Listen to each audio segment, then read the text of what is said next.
puna cari nya kom kumah ke baju bek mulai lagi nyo. Dia kumah kemakan. Mana lah cukup, apa tiba lipat ya. Kita lagi je. Ni ringan betul lagi je. Kami cek pajak kami cek tingkat mentok apa-apa tak leh. Ada tiap belum. Nak kubur ada kandang ya mana? Kebarnya sana itu kan.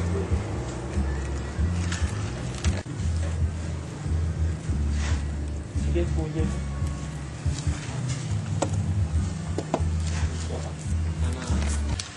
1 hari.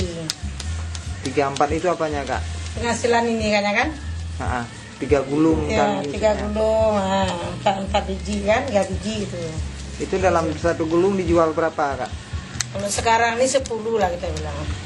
10.000. Iya. Kak sejak kapan kakak mulai melakukan pekerjaan ini kak? Tahun berapa tuh? Tahun 95. Hah? Ya. Ada yang kiri ya. Dia ni butale nya na kana kaya betul-betul dia dijual. Kaya. Rumah guna ngalimang lunjian, pegangkan ibadah lo bayar le. Ibadah lo bawa kan dia. Ya kala in cerita.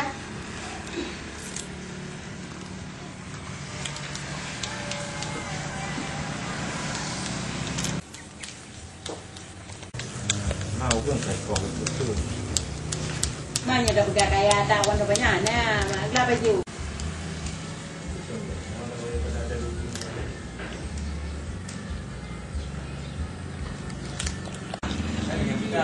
Harga besar ni mana laka? Ayo cik. Kita 2 rata-rata kita bilang lah 20. 20.000. Kalau komentar banyak dikit.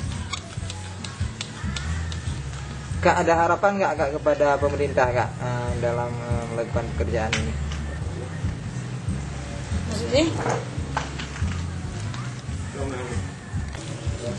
Ya masa depannya.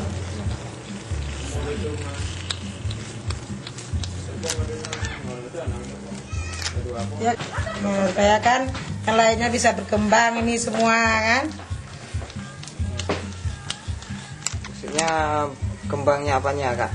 Kerjaan, usahanya. Nah, kita lagi kumpul dengan mana juga ya, jadi Pak Nuan. Aneh ke, baik itu lah depuan mana ke? Depuan mana? Cek kamu gaya, ada depuan. Yang konkret ini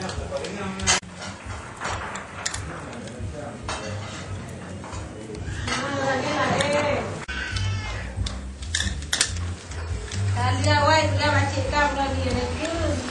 Pak Bandung di Patat.